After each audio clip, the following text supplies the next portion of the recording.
Alors, je commence tout de suite avec la présentation sur le commerce des poissons d'ornement marins. Je suis biologiste marine. J'ai fait aussi des études sur les possibilités d'importation des poissons invasifs qui ne vivent pas naturellement en Suisse pour l'université de Bâle. Et au moment, je suis surtout à l'université de Berne et pour la Fondation Franz Weber. Les récifs de corail sont parmi les habitats les plus riches en biodiversité. Donc, ils ont beaucoup d'espèces sur notre planète.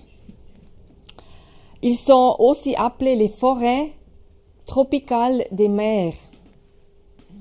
Il contient un tiers de tous les poissons connus. Il abrite presque de 4000 espèces de poissons, un tiers des poissons qu'on connaît aujourd'hui. Environ 800 espèces de coraux qui construisent les récifs et innombrables espèces d'invertébrés, d'autres invertébrés que les corails. Les corails sont aussi des animaux, des colonies d'animaux. J'ai l'impression, quand j'ai lu tous ces posters-là, que vous savez déjà beaucoup sur le poisson. Alors j'espère que je peux vous apporter un peu plus d'informations que vous n'avez déjà.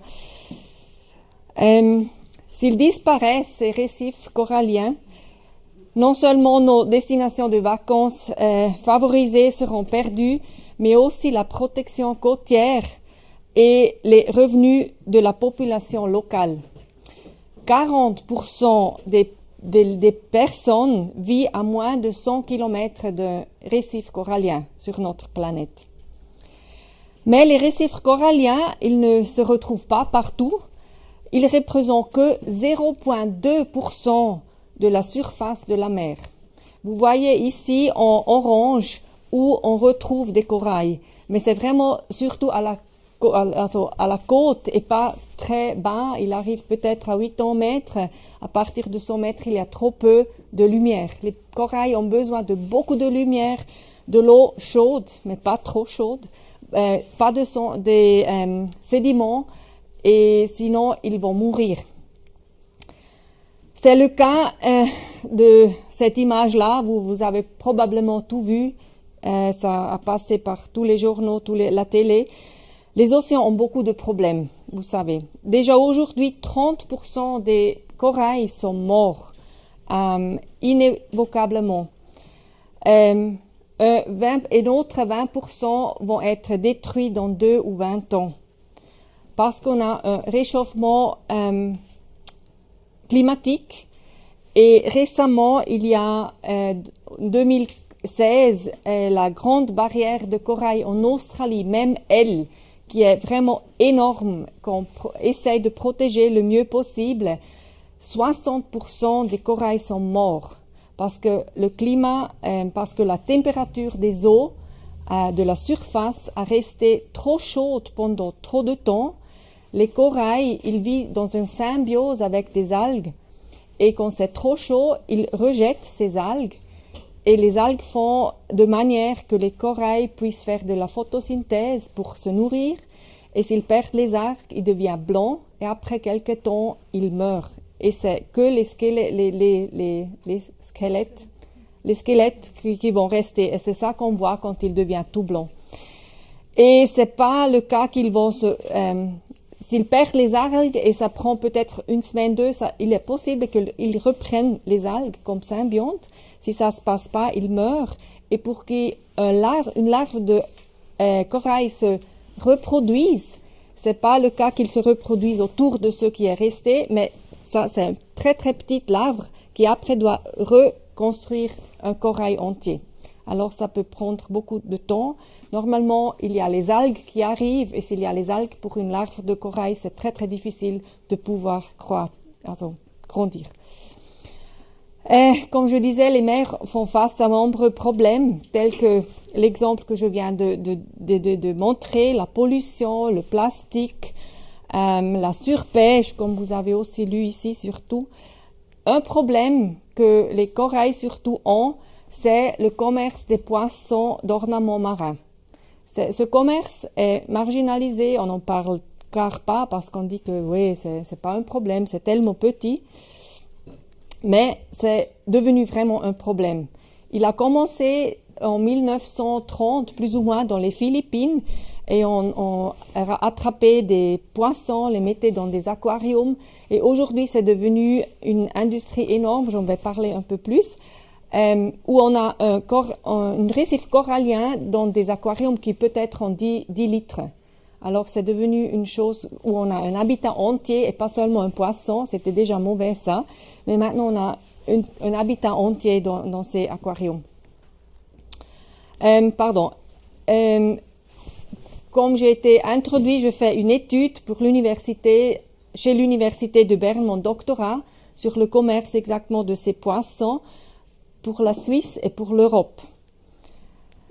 Parce que beaucoup de gens, quand ils voient un aquarium où il y a tous ces poissons jolis, colorés, ont l'impression, ben oui, c'est joli, c'est tout, mais il vient tout d'élevage.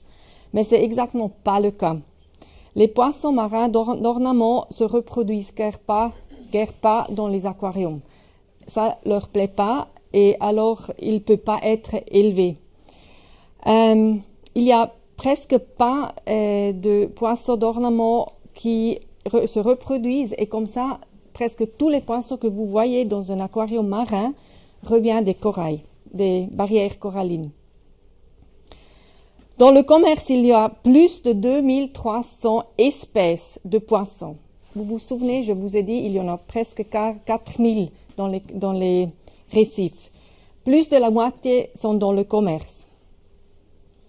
Mais seulement 2 douzaines se reproduisent à l'état d'élevage, oui. Ça veut dire, c'est presque, peut-être 1% des poissons peut être élevés en captivité dans des nombres commerciaux. Et ça, ce sont des chiffres pour l'Amérique. Chez nous, j'ai quasi jamais vu des poissons où c'est écrit c'est d'élevage. Peut-être les Nemo. Mais sinon, c'est presque tout sauvage. Dans le stade de recherche, ce sont plus ou moins 300 poissons. Stade de recherche, ça veut dire qu'ils ont peut-être pondu des œufs, qu'ils ont eu des larves, mais après, c'est mort l'animal. Parce que c'est tellement difficile, ces larves, peut-être qu'ils ont plusieurs stades de grandeur. Chaque stade, il vivrait ou bien dans un autre endroit dans le récif, plus bas dans l'eau, plus haut dans l'eau, ils ont d'autres nourritures. Alors c'est très très difficile d'arriver à leur donner leur propre habitat dans le bon stade de vie.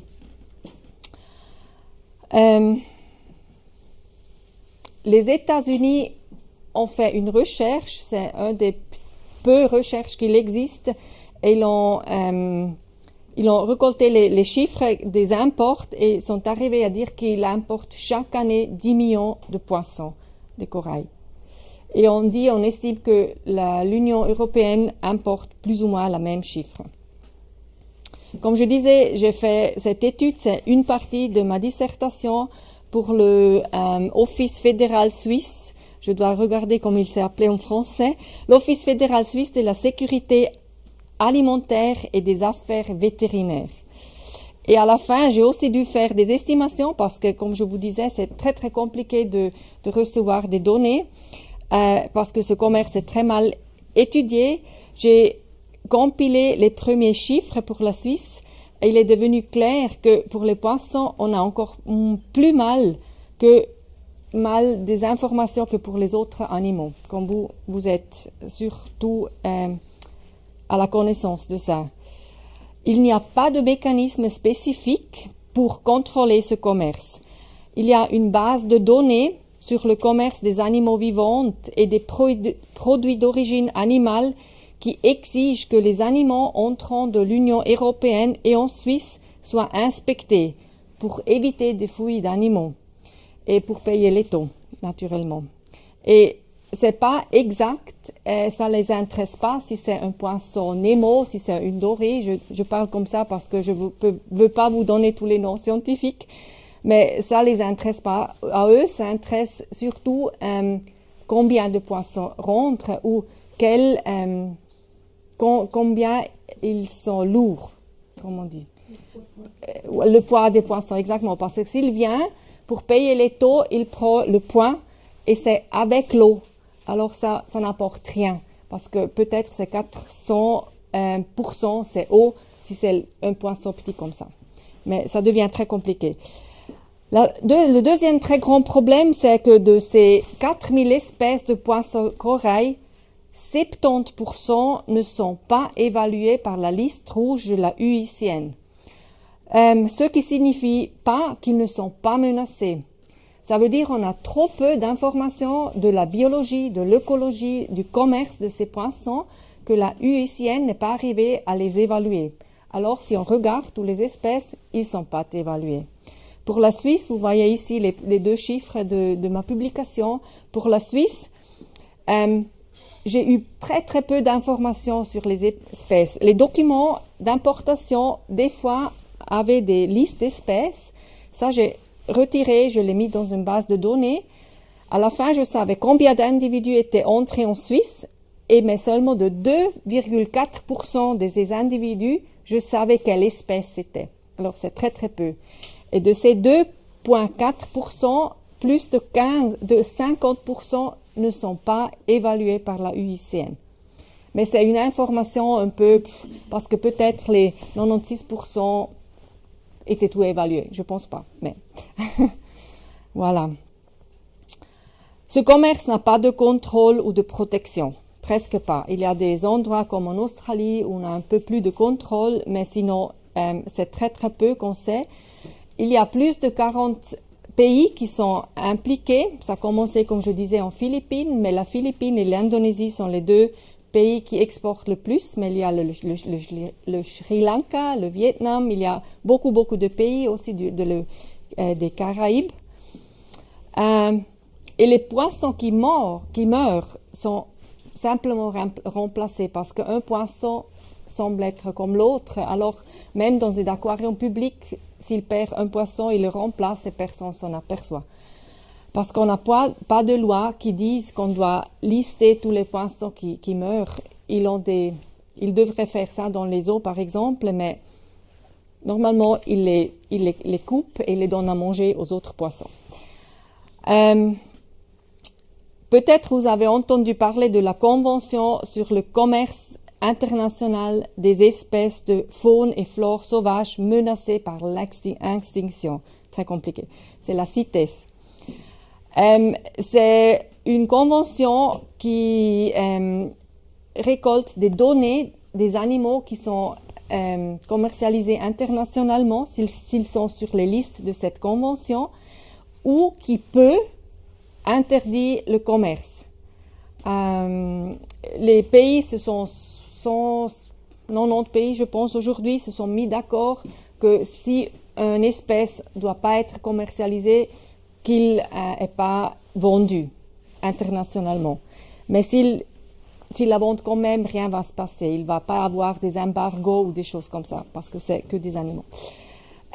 Pour ces poissons-là, parmi ces 2300 espèces commercialisées, seulement 3 sont listées sur cette convention. Ce sont les hippocampes que vous voyez ici dans l'image. Ce sont toutes les espèces d'hippocampes. Ils sont sur la annexe 2. Ça veut dire qu'on doit collecter les nombres qui sont commercialisés internationalement. Le poisson ange de Clarion, c'est tout nouveau. Ça a été mis sur la liste 2016 quand il a eu la dernière conférence de cette convention. C'est un petit poisson orange qui vit que dans un très petit endroit en Mexique. Et le poisson Napoléon, qui est un poisson qui peut devenir 2,30 mètres et qui est surtout mangé. Des fois, on le voit dans les aquariums publics, mais j'espère pas dans les aquariums privés. Nous, de la Fondation Franz Weber, nous avons été en Indonésie en janvier 2015 et mars 2015 et août 2016. Et nous avons vu comment les poissons de corail sont capturés. Par exemple, le poisson cardinal de Banggai. Ce petit poisson-là, qui est guère 5 cm de grandeur, ne vit que dans le Sulawesi, c'est à l'est de l'Indonésie, une île. Et là, il y a beaucoup de petites îles. Et il vit dans une région qui est 23 km². C'est la grandeur du lac de Mura. Il existe seulement là. Il n'est pas mangé. Il est seulement capturé pour être mis dans les aquariums. C'est très très simple à capturer. Je vous montrerai tout de suite. Ce poisson a été trouvé par des biologistes en 1994. À partir de ce moment où il a été décrit, il a été mis dans les journaux aussi des aquarophiles, le commerce a commencé. Aujourd'hui, plus de 90% a disparu. Il n'y en a presque plus. Et c'est un des seuls poissons qui est sur la liste rouge en danger. Il est marqué en danger là-bas. Mais on n'a pas encore réussi à le mettre sur les annexes de la CITES. On a essayé 2007. C'était l'Amérique qui avait essayé de proposer ce poisson. Enfin, on l'a retiré, ces propositions. Nous, on a travaillé très, très prochement. On a fait ces recherches. Ce sont des recherches scientifiques. On a travaillé, moi, j'ai travaillé avec le spécialiste de ce poisson qui a écrit un livre, qui a été en Indonésie une dizaine de fois, qui le connaît vraiment comme wie seine Hosentaschen, on dit en allemand. Il était le premier à réussir à faire l'élevage de ce poisson. C'est un de ces 25, c'est lui. Et même que c'est possible d'élever ce poisson en captivité, ils sont encore pris au sauvage. La raison, c'est qu'un pêcheur au sauvage reçoit 5 centimes chaque poisson qui arrive à Bali vivante. Chez nous, il coûte jusqu'à 45 francs. Et pour faire l'élevage de ce poisson, on doit avoir vraiment tous les instruments, les aquariums, la technique et tout ça. Et on doit le nourrir, on doit arriver à faire cet élevage pour au moins 6 mois. Et ça coûte énormément d'argent. Alors vous voyez, ça rend pas. C'est pas économique de faire l'élevage vraiment. Et ça, c'est le cas pour beaucoup de poissons. C'est pas qu'il pourrait pas essayer. Je dis pas que l'élevage c'est bien, mais il essaye pas parce que ça rend pas. Ce sont vraiment les fans, les hobbyistes qui font ces élevages. Voilà. Et maintenant, je vous montre. C'est tellement facile de le capturer. Il vit dans ces oursins de mer. J'ai dû lire parce que je savais pas comment dire. Les oursins des mers ou dans des corails ou dans des anémones et seulement dans une profondeur d'eau de quelques mètres. Et il bouge presque pas, c'est pour ça il se distribue pas parce qu'il peut pas bouger contre les Strömungen, contre les courants, voilà, merci. Et il est très très spécial aussi parce que quand il pond des œufs, il pond pas des milliers d'œufs comme beaucoup de poissons dans l'eau ouverte, mais la femelle, elle pond que 200-300 œufs et le mâle les prend dans sa bouche et les tient les œufs là-bas pendant 1 mois. Après, encore 1 mois avec les larves, et quand ils sortent de la bouche du papa, ils restent dans l'endroit où ils sont nés. Et alors, pour ça, c'est vraiment difficile qu'ils changent d'endroit. Et peut-être encore un détail que je trouve très, très intéressant. Il a une variation génétique entre les populations des petites îles. Il y a beaucoup, beaucoup d'îles là-bas. Et cette variation d'une île à l'autre est la plus grande qu'on connaît des poissons marins. Il n'existe pas. Alors, si vous enlevez toute une population dans une corail, vous enlevez une ligne génétique. C'est comme de tous les chiens qu'il y a. Si vous enlevez tous les chiens, je sais pas, chihuahua, il est perdu. Il n'existe plus le chihuahua. C'est un peu comme ça. Mais c'est un animal sauvage. Je vous montre maintenant comme ils sont, si j'arrive. Il n'y a pas de son. Alors vous voyez comme il habite dans des petits coraux. Ils sont vraiment très très petits ces poissons. Ils sont super jolis. Si vous voyez un aquarium, je suis presque sûre qu'il y en a dedans. Ils sont des groupes. Normalement, ils sont seuls dans les aquariums. Et vous voyez avec des pagaies, je pense on dit, ils sont bougés dans ce filet. Ils sortent le filet. Ce sont les pêcheurs que normalement ils vont pêcher des poissons pour manger. Et comme ça, dans quelques minutes, il peut enlever des centaines de poissons. Et où ils sont allés, ils sont pris, capturés, il n'en aura plus. Et ceux qui meurent ou qui sont plus jolis sont jetés et meurent là-bas et personne ne sait combien de poissons meurent. Ça, c'est un problème. Mais il y a encore d'autres problèmes. La pêche avec le cyanure, bien que strictement interdit, de nombreux poissons dans les principaux pays exportateurs comme l'Indonésie et la Philippines sont assommés de poisons pour les rendre faciles à collecter. Beaucoup d'animaux meurent qui ne voulaient pas pêcher, beaucoup de corail et même les pêcheurs s'empoisonnent. Et vous voyez ici une personne qui a un regulator avec l'air comprimé et j'ai pas mis c'est une vidéo, mais j'ai pas mis beaucoup de vidéos parce que je savais pas si ça marchait. Et il est en train il a mis le poison et maintenant il prend la corail entière, il la porte au eau et il secoue cette corail et tous les poissons sortent parce qu'ils sont assommés. Il les collecte et après il les met dans ces petits sacs de plastique, il les met au-dessous de son ceinture et comme ça il collecte tous les poissons qu'il veut. Peut-être il a une liste, mais normalement il prend ce qu'il y a.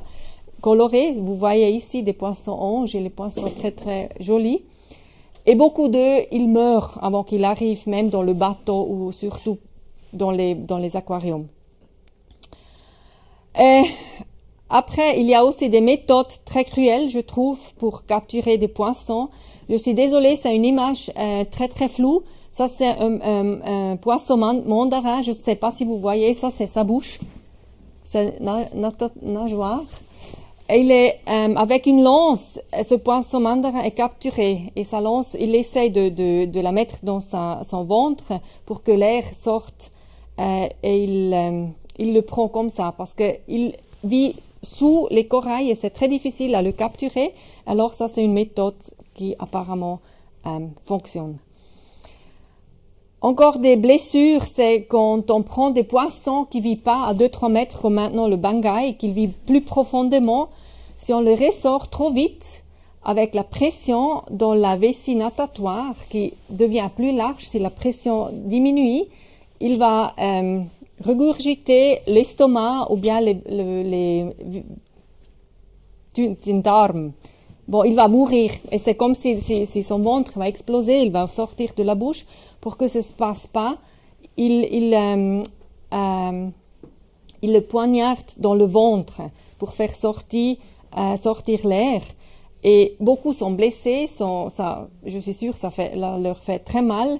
Et s'ils ne sont pas jolis, ils sont rejetés. Et s'ils meurent, ils sont aussi rejetés dans l'eau. Et ici, je ne sais pas si on l'entend bien, j'ai aucune idée, je vais essayer. C'est un collègue à moi, biologiste marine des Philippines, qui vit vraiment dans ce pays et qui a fait beaucoup de recherches, qui a fait des recherches aussi pour moi, et qui vous parle lui-même. Non, attendez, je vais réessayer.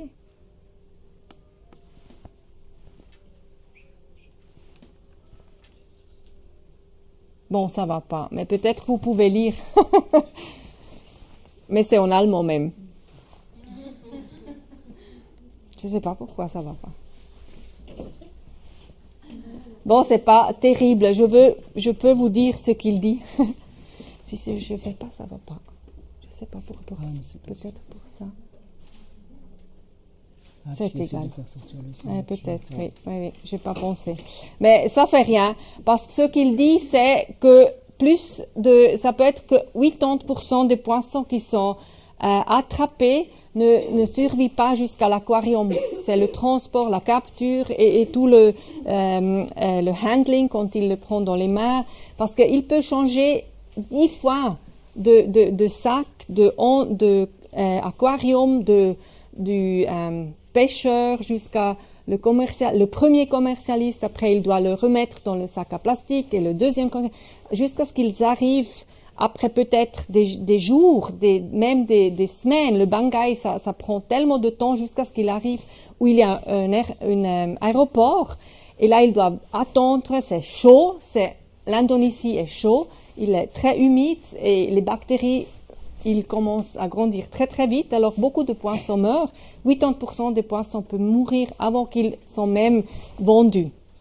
Et ceux qui sont vendus, il a fait une recherche, plus de 90% meurent la première année. Et j'ai vu que vous avez écrit plus ou moins la même chose là derrière.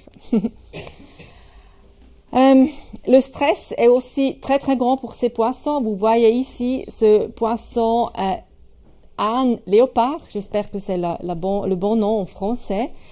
Il est mis dans 2 sacs parce qu'ils ont peur qu'il peut perforer ce sac. Et il ne fait rien que tourner autour de soi-même.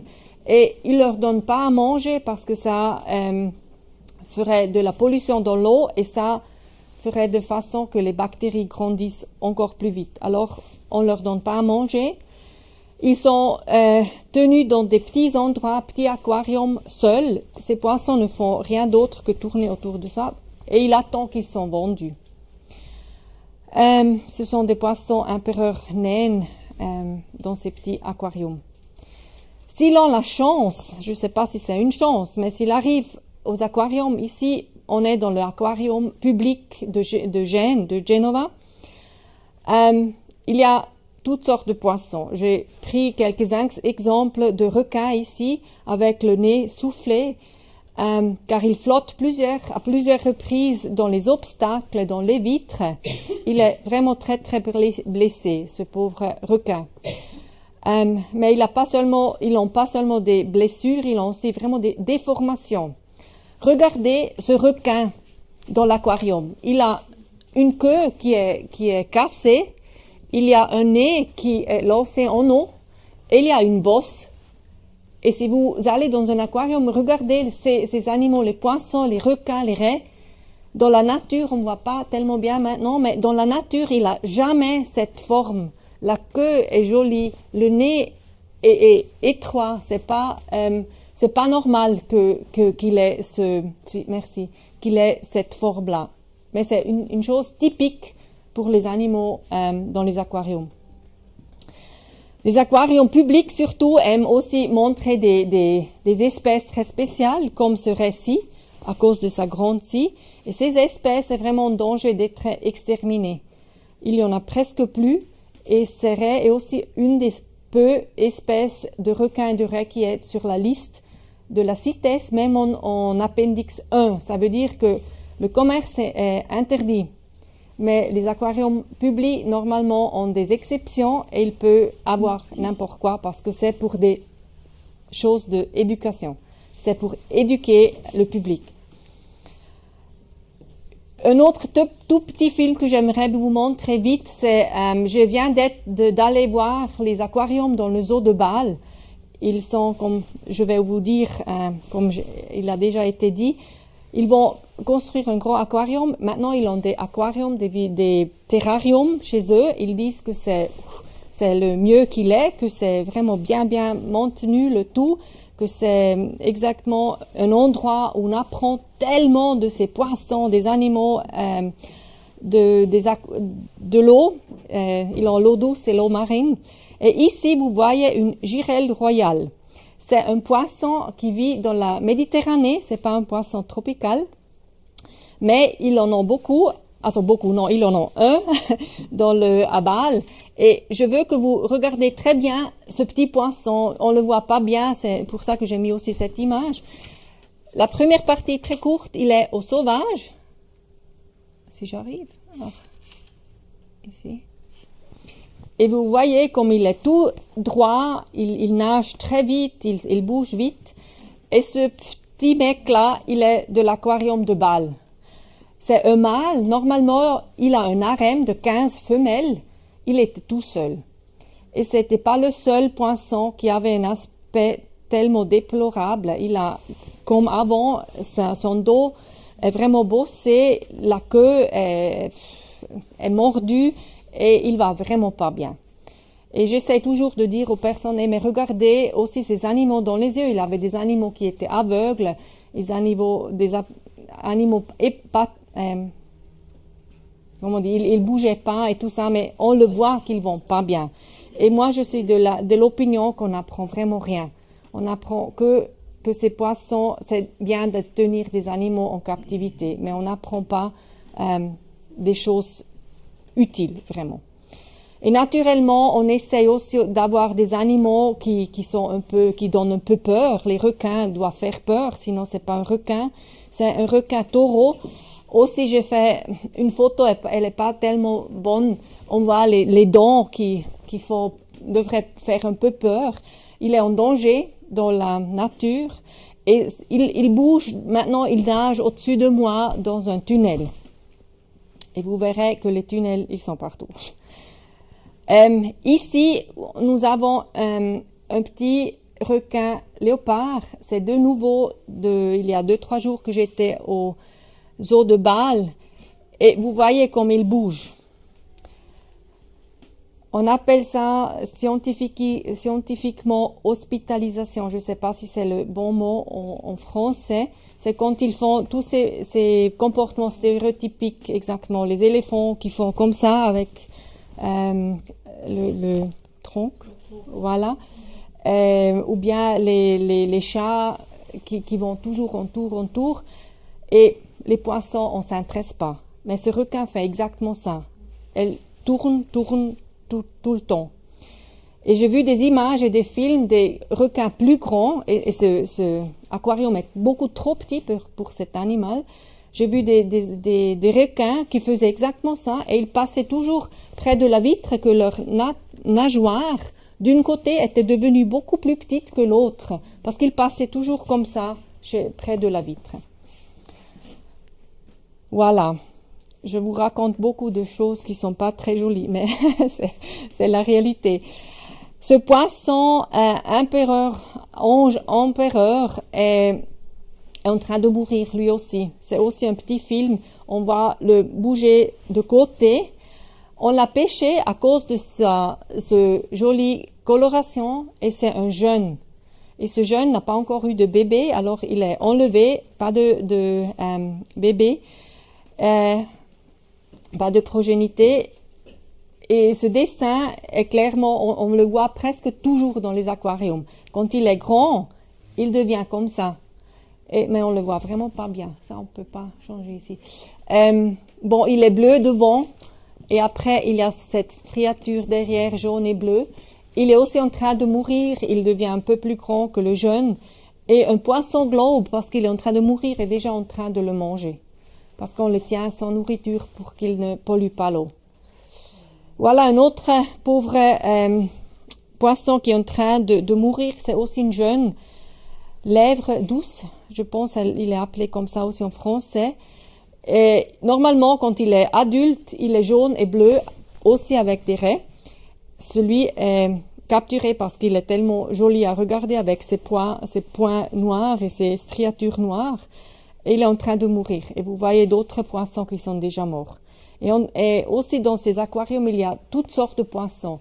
De l'Atlantique, du Pacifique, de le Caribéen. On les met tout ensemble parce que ça, c'est joli à regarder.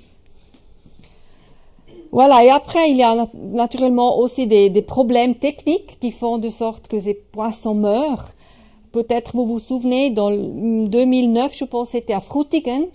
À Frutigen, ils ont fait un tunnel. Et là, maintenant, il sort beaucoup d'eau chaude de la montagne. Ils ne savaient pas quoi faire avec toute cette eau chaude. Alors, la Coop a eu l'idée de faire un endroit où on peut faire un élevage de esturgeons pour la chair, pour le caviar. Ils ont aussi des plantes tropicaux et ils font aussi des fruits, je pense. J'étais au début, quand ils l'ont ouvert, j'étais voir. Et une nuit, un problème technique a fait de sorte que 20 000 esturgeons sont morts pendant une nuit.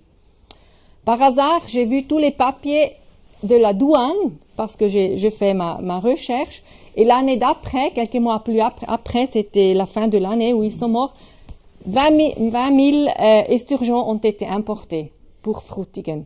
Alors, c'est vraiment pas de problème, s'ils meurent, ils sont échangés. Aussi d'autres aquariums comme celui à gauche de Tokyo, où ils sont morts 10 000 poissons une nuit. ou tout récemment, c'était vraiment il y a 8 mars 2018, BBC a publié une recherche où ils disent que 1/3 de tous les poissons des aquariums publics en Angleterre de Sea Life perdent 1/3 de tous les poissons tous les années. Dans une année, ils ont perdu 1/3 des poissons. Bon, alors, l'opinion publique change lentement. La sensibilité des gens est clairement changée ou commence à changer. Il y a moins de 100 ans où on acceptait encore des humains dans les eaux. Je ne sais pas si vous savez qu'en 1935, dans le zoo de Bâle, il y avait encore des personnes de l'Afrique qui étaient montrées. Dans les années 1980, il y avait peu de gens qui se dérangeaient car les cages étaient tellement petites. Et les poissons étaient mis dans la loi sur la protection des animaux en Suisse que 2008. Ça fait pas encore longtemps. Mais n'importe. Déjà 2011 et 2012, où ils sont morts les dauphins à Coneyland, à Lipperswil, dans la Turgovie. Après, on a pris la décision, on a fait une motion ou quelque chose, je me souviens plus exactement, mais on a changé la loi. Et maintenant, en Suisse, on est très progressif. Si on regarde les autres pays, on peut plus importer des dauphins ou des baleines. Ça, c'est très, très bien. Mais il y a beaucoup d'autres choses qui sont pas encore très bien. Et une intervention d'un conseiller d'État a demandé des meilleurs contrôles des importations des poissons des récifs coralliens, pour la protection des récifs coralliens, et c'est exactement ce que je suis en train de faire. Naturellement, c'était pas son idée, mais il l'a fait pour nous, c'était très très bien. Et je suis sûre que vous savez que dès cette année, les homards ne doivent plus être cuits quand ils sont encore en vie ou être transportés sur la glace. Ils doivent être d'abord étourdis ou transportés uniquement réfrigérés. Et c'est clair que des règles de plus en plus restrictives en matière du bien-être des animaux et d'autres restrictions commerciales et interdictions d'importation sont également probables dans les prochains temps pour la protection des animaux. Cette image, je trouve très très triste. Je l'ai pris aussi à Génois, à Gênes, c'est Gênes, Génois, à Gênes. Un aquarium plus loin, il y avait une maman avec un bébé. Et il y avait, j'ai pu faire une photo, mais c'était tellement plein de personnes qui regardaient ces deux animaux. C'était très très triste. Mais normalement, je dois dire, l'éducation, j'ai pas encore parlé beaucoup sur l'éducation, je le fais un peu plus tard, mais oui, on en parlera. Je reste chez la loi parce que la Suisse, finalement, 2012, a pris la décision d'avoir une stratégie pour la protection de la biodiversité.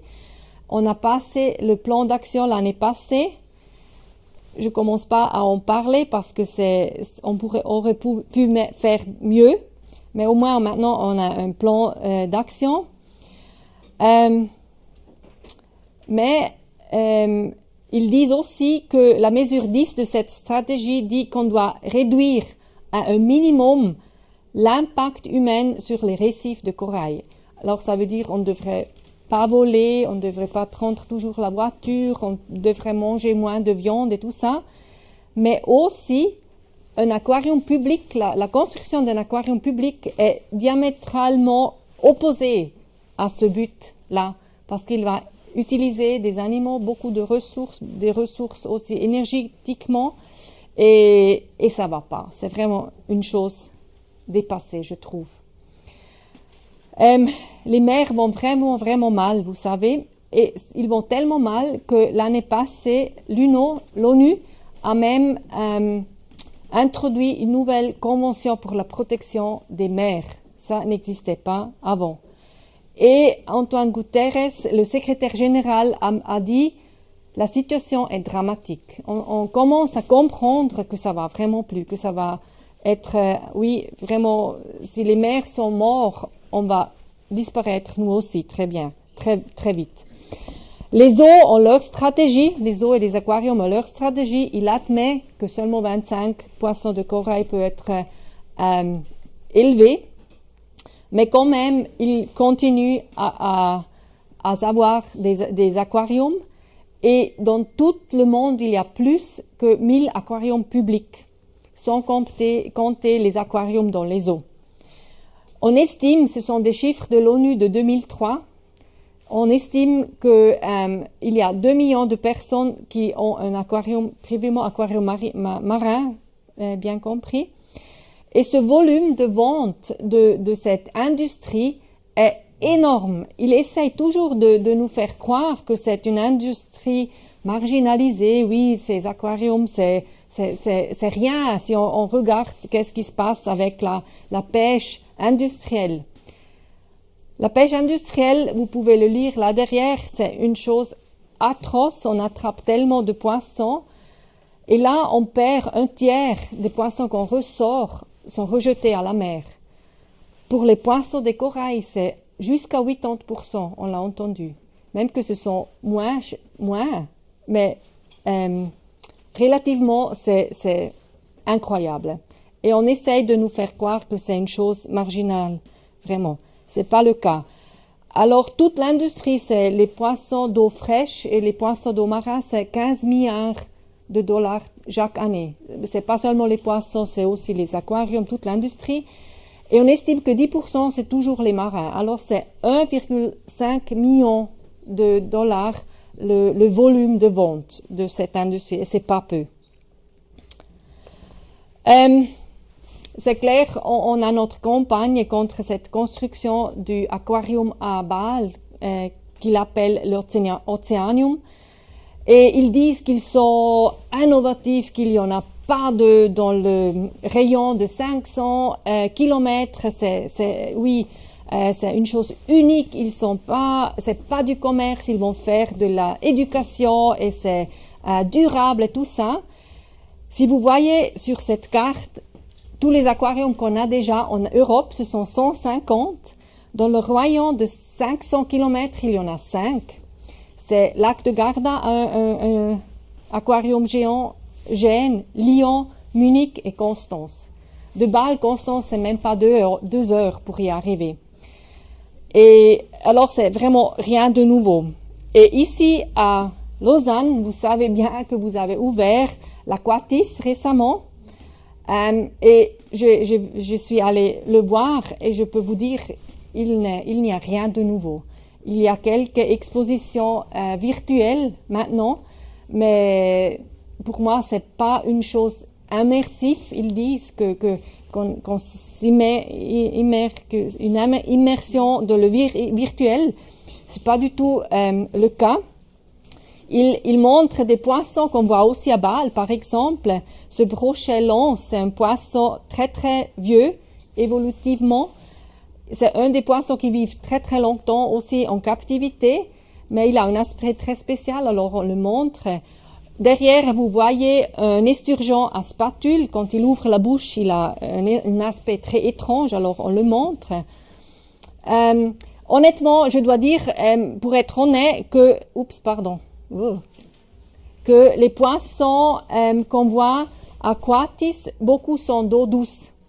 Où les poissons d'eau douce, on peut les élever, pas facilement, mais beaucoup d'entre eux viennent d'élevage, 90% on estime.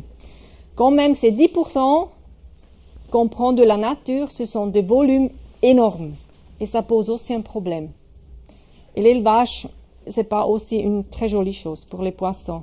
Ici, je vous montre ce tunnel parce que c'est vraiment, tout nouveau. C'est la même chose qu'à Gênes. C'est la même chose qu'à Constance. Partout, il y a ces tunnels, par exemple. Et ici, à Aquatis, il met même un aquarium d'eau salée. Il montre la grande barrière coralline de l'Australie, si vous avez vu. Il n'y a pas de coraux, ils sont tous morts parce que c'est blanchi. Au moins, ça, c'est réel, ou c'est honnête, je trouve. Elle est blanchie, elle est pleine de petits poissons colorés. Et ici, ce poisson, par exemple, il a plus la queue parce qu'il a été mordu. Alors, c'est vraiment, si on regarde les individus, les poissons, c'est vraiment pas de l'éducation. On apprend vraiment seulement que c'est OK d'avoir des animaux en captivité. Voilà. Et en continuant avec l'argument que c'est une chose innovative, un aquarium géant, et que ça va apporter beaucoup de tourisme, beaucoup de travail à Bâle, par exemple. J'ai beaucoup travaillé sur cette thématique, c'est pour ça que je peux vous donner plus d'informations là. Mais on a fait des recherches, et ces chiffres que je vous donne, c'est pas nos chiffres, c'est vraiment des chiffres qui sont sur l'internet, qui sont sur Wikipédia. Sea Life à Munich, par exemple, quand il a ouvert ses portes 2006, il avait 660 000 entrées par an. Aujourd'hui, il en a presque la moitié. Et la région métropolitaine de Munich est de 5,7 millions d'habitants. Bâle, par exemple, est de 1,3. Je ne sais pas Lausanne, je n'ai pas regardé. La Maison de la Mer à Vienne, la même chose, avec un peu d'autres chiffres, mais ça tombe. Et maintenant, le Bla Planet à Copenhague, c'est le plus nouveau aquarium public qu'il y a en Europe. Quand il a ouvert ses portes en 2013, il a eu 1,2, je pense, ou plus d'1 million d'entrées dans cette année. Mais déjà, en 2013, aujourd'hui, il y en a déjà moins de 600 000. Alors, presque moins de la moitié. Moins la moitié. Et le Oceaneum à Stralsund, le plus moderne, ils disent tout la même chose, ils sont toujours les plus modernes, les plus attractifs, les plus spéciaux. En juillet 2008, ils ont ouvert les portes et après, il a eu une baisse de plus de 30%. Je pense aujourd'hui, c'est même plus de 40%. Et vous voyez cette ligne comme elle est en train de descendre. Et pour nous, pour moi aussi personnellement, je trouve c'est vraiment pas une bonne idée ces aquariums publics parce qu'ils ont eu peut-être c'était ok de les avoir il y a 150 ans qu'on a des aquariums publics chez nous dans le monde. Peut-être il y a 150 ans on pouvait pas plonger, on n'avait pas des films, on n'avait pas Blue Planet par exemple. Alors on peut dire peut-être on pouvait montrer des poissons. Mais aujourd'hui, avec la technologie qu'on a, avec toutes ces choses, toutes ces possibilités virtuelles qu'on a aujourd'hui, c'est vraiment plus le cas d'avoir des aquariums publics.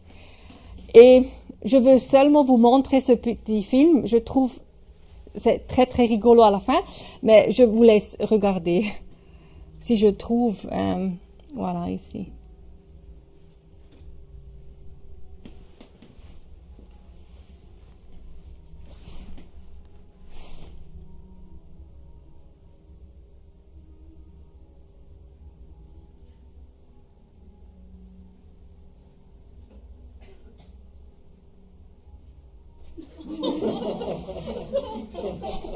Voilà, je pense que ça dit tout. Alors, c'était pas un vrai requin blanc, mais oui, pour faire cette expérience, c'est mieux qu'il ait une vitre devant vous. Au début, la dame a parlé de visionner mon autre projet. Il y a maintenant 4 ans qu'on a lancé cette campagne. Malheureusement, on n'a pas l'argent pour le construire. C'était une vision, c'est encore une vision, de vraiment porter les personnes dans la mer sans prendre la mer et la mettre dans des cages, dans des aquariums, derrière des vitres, parce que les autres, des fois, disent oui, mais on fait de l'éducation. Pour l'éducation, il faut avoir des animaux vivants, sinon ça marche pas. Et je trouve que l'argument, si on veut, ça peut peut-être marcher pour les zoos, parce que si on a un lion ou on a un éléphant, on sent l'odeur, on l'entend et tout ça. Mais justement, pour les poissons, ça marche. Pas du tout. Je dis pas que ça marche pour les zoos, pas du tout. Mais pour des poissons, ça marche vraiment pas, parce qu'on est devant une vitre. Ils bougent pas comme dans la nature. Vous avez vu, ils n'ont pas l'aspect des poissons naturels, les requins. Ils se comportent pas comme des poissons. Alors aujourd'hui, je trouve on a vraiment d'autres possibilités. On peut vraiment aller nager avec une baleine. Ce sont seulement des images qu'on a montrées pour essayer de faire comprendre aux personnes quelles possibilités il y aurait. Aujourd'hui, on fait plus ça, on fait des choses encore plus géniales. Et j'espère qu'un jour, on avait proposé ça à Bâle parce qu'on a trouvé, il n'y en a pas encore au monde. Vous seriez vraiment innovatifs, vous serez les premiers à faire ça et c'est vraiment une possibilité réelle. Mais l'intérêt n'était pas là et oui, je vous remercie pour l'écoute et je vous laisse avec ces images-là parce que maintenant Bâle n'aurait plus été le premier, aussi pas le deuxième, parce qu'il a eu à New York, Ocean Encounter, il vient d'ouvrir exactement ça, un aquarium virtuel. Et j'ai retrouvé ces images sur Internet, sur YouTube, juste pour vous montrer ce qui est possible. C'est un petit film. Si vous allez rechercher sur YouTube, il y a beaucoup de films, mais j'ai l'impression qu'on doit vraiment aller le voir parce qu'on se met des lunettes 3D et c'est vraiment comme se plonger dans la mer. Et je trouve ça, vous voyez aussi des enfants. Maintenant, ça va pas. C'est où? Je vois pas mon. Voici. Pardon. Je dois recommencer parce que je vois pas mon petit truc.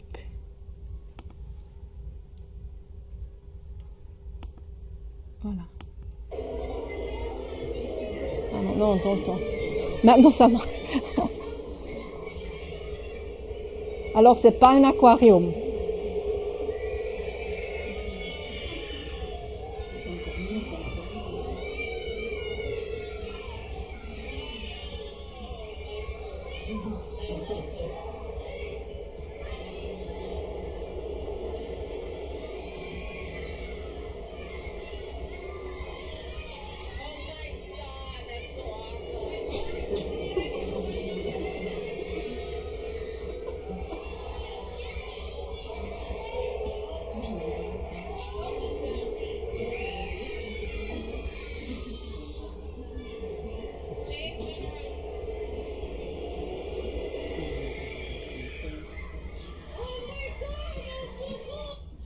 Voilà. Merci beaucoup. Et si vous avez des questions, merci.